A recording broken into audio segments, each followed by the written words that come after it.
जरूरत है, आतंकियों का खात्मा बहुत ज्यादा जरूरी। लेकिन अगर प्रधानमंत्री, रक्षा मंत्री, गृह मंत्री बार बार ये चेतावनी दे रहे हैं तो इसे क्या समझा जाए? क्या पाकिस्तान के वाकई टुकड़े होने वाले हैं? मेरे साथ में major general retired Brajesh Kumar ji जुड़ गए हैं, डिफेंस एक्सपर्ट के तौर पर। संजीव श्रीवास्तव जी हैं, विदेश मामलों के जानकार के तौर पर। आप दोनों का ही इंडिया न्यूज पर बहुत स्वागत। सबसे पहले ब्रजेश सर, आपसे मैं समझना चाहूंगी, 1971 में पाकिस्तान के टुकड़े हुए भी और दुनिया इसकी चश्मदीद बनी भी, अगर अब ऑपरेशन सिंदूर लॉन्च करने के बाद बार बार बड़े चेहरे ये कह रहे हैं कि रुका नहीं है, थमा नहीं है, ऑपरेशन अभी जारी रहेगा, आतंक पर चोट होगी। और अगर इतना डंके की चोट पर रक्षा मंत्री राजनाथ सिंह कह रहे हैं कि हाफिज सईद और मसूद अजहर को सौंप दो भारत को, वरना अंजाम अच्छा नहीं होगा, तो होना क्या है? क्या लग रहा है आपको? क्या वाकई पाकिस्तान के 4 टुकड़े होना अब करीब है? रचना जी, इस माहौल में जो हम गुजर रहे हैं उसमें ये बहुत स्वाभाविक है कि टेम्पर्स थोड़ी फेड हों, मगर हमें ये देखना है कि हमने क्या क्या की है, क्या क्या गलतियां की हैं। 1971 में जब हमने पाकिस्तान का विभाजन कर दिया था, एक सोच हो गई थी कि शायद इस समस्या को हमने हमेशा के लिए सुलझा लिया है, लेकिन शायद वैसा हुआ नहीं। जब हमारे पास में 93,000 प्रिजनर्स ऑफ वॉर थे, उनके आर्म फोर्सेस के, उसको गुडविल के तौर पे हमने यूं ही दे दिया। शायद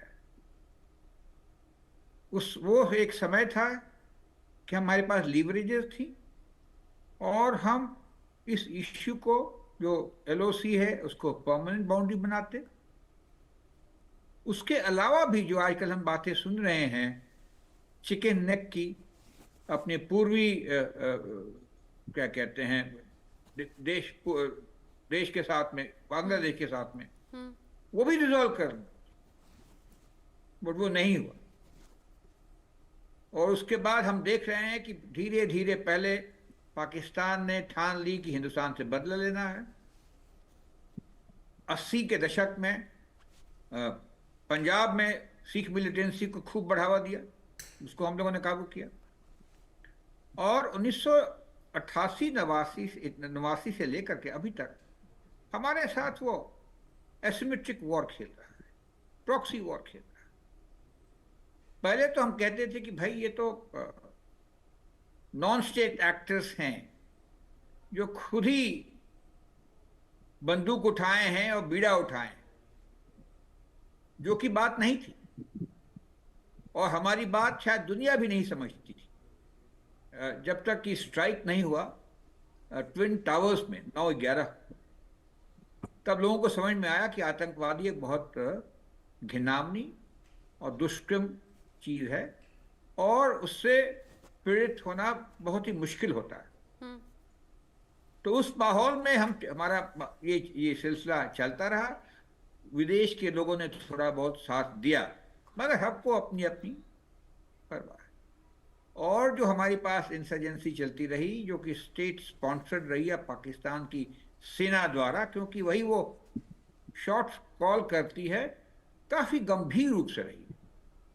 और हम देखेंगे, दर्शक ने देखा होगा कि जितनी हरकतें हुई, उन्होंने पहले कश्मीर के अंदर से इंसर्जेंसी के द्वारा एक इतनी क्लींसिंग की, कई लोगों को, प्रतिष्ठित लोगों को मारा, धमकाया, डर से किया, कारगिल का युद्ध किया, पार्लियामेंट पर भी अटैक हुआ, और 2008 में बंबई में भी ऐसा हमला सा किया जिसमें बहुत बड़ी क्षति हुई। क्षति जान माल की तो हुई, लेकिन बहुत शर्मनाक थी। और लग रहा था कि हम, हिंदुस्तान एक निष्क्रिय स्टेट है, पैसिव स्टेट है, और ये फीलिंग आ रही थी कि कुछ भी कर लो, ये बड़ा देश है, यहाँ के लोग ऐसे हैं, यहाँ की सभ्यता ऐसी है, कुछ नहीं करते हैं, हम कुछ करते चले जा रहे हैं। उस सोच में परिवर्तन जरूर आया है पिछले दशक में। 2015 में जो उड़ी की घटना हुई, 2018 या 19 में जो क्या कहते हैं, हमने बालाकोट स्ट्राइक किया, और फिर अभी इसी महीने के शुरू में as a response to a terror action तो दोनों भी बात में, स्केल में और मैग्नीट्यूड में हमने कुछ दृढ़ता दिखाई है। हमने का मतलब है, आजकल की लड़ाई में फौज ही नहीं लड़ती है, फौज तो लड़ती ही है, साथ साथ सारा योगदान देशवासियों का होता है, लीडरशिप का होता है, स्ट्रेटेजिक कम्युनिटी का होता है, साइंस एंड टेक्नोलॉजी का होता है। और इन सभी का परिचय हम लोगों ने दिया। ये जो 2.5 दिन या 3 दिन की जो हमने जो उसके ऊपर में एक प्रहार सा किया, और बहुत ही अच्छे तरीके से, बहुत नुआंस तरीके से यह जो हमने किया। तो ये कहना कि मैं थोड़ा सा स्ट्रांग बनूंगा, जो पॉलिटिकल लीडरशिप कहती है, राजसाद सिंह ने कहा, बहुत अच्छी बात कही कि नेवी ने इस दफा हिस्सा नहीं लिया, हिस्सा लेते तो हम और पाकिस्तान को खंडित कर सकते थे। लेकिन दूसरी बात जो कही, हमको लगा वो थोड़ी सी शैलो रही। हम क्या करेंगे हाफिज सईद को लेकर? हमको पता है कि आज के डेट में जितने इंसर्जेंट ग्रुप्स हैं वो स्टेट स्पॉन्सर्ड है। हाँ। पनिश किसको करना है? ये टेररिस्ट को खाली नहीं। ब्रिजेश सर, तो आपके हिसाब से क्या होना चाहिए? आपके हिसाब से क्या होना चाहिए? आप कह रहे हैं 1971 में भी गलती कर दी, आप कह रहे हैं कि आतंकियों को लेकर हम क्या करेंगे? इस बीच आलोक सर भी जुड़ गए हैं, एडिटोरियल डायरेक्टर ITV ग्रुप। आलोक सर, आपका भी बहुत स्वागत है। ब्रिजेश सर, आप अपनी बात पूरी कर लें। मतलब आपके हिसाब से क्या लगता है, क्या होना चाहिए अभी? देखिए, राइट, हमको पाकिस्तान को डेटर करना, कोई धमकी नहीं करना, कोई बराबरी नहीं करना। वो हमसे छोटा देश है, हर एक तरीके से छोटा है। क्षेत्रफल, आबादी, सैन्य शक्ति, economy, mines, minerals, skills and capability. तो अपने आप को छोटा नहीं करना, उसको बराबरी करके हमें उसको ऐसा डेटर करना है, जिस तरह हमने किया है, कि उसको भय हो, हमसे भय हो कि इस तरह की हरकत हम नहीं करेंगे।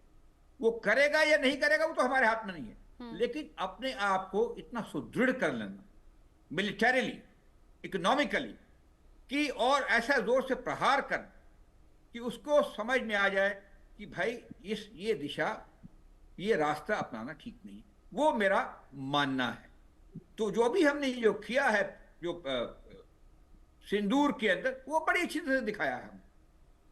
जो हमने स्ट्राइक पहले दिन किया, स्टैंड ऑफ स्ट्राइक था, पाकिस्तान के अंदर नहीं गए, अपनी सीमा से ही उसके टेरर कैंप्स को 9 को नष्ट किया और बताया अगले दिन, देखिए ऐसा है, हम ये कर रहे हैं, आगे हम लड़ाई नहीं चाहते।